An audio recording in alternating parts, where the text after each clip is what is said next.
Alright mga amigos, wagi sa pamamagitan ng 8th round knockout si King Ray Ryan Garcia sa kanyang naging comeback fight sa Houston, Texas kontra kay Oscar Duarte. As usual, isang mapaminsalang left hook ang pinakawalan ni King Ray upang pahintuin sa pag-atake ang rumirimating si Oscar Duarte.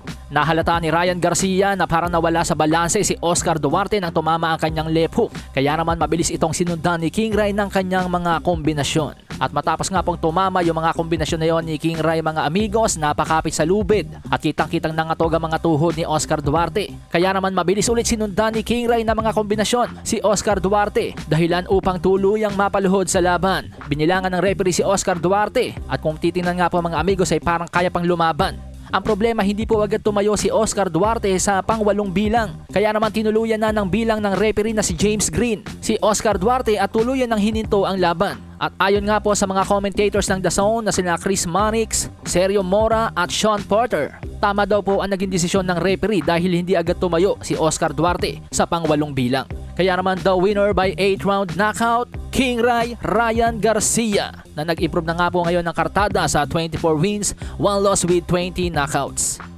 Malasahin ang baraha, patunayan mo sa akin ha, sino man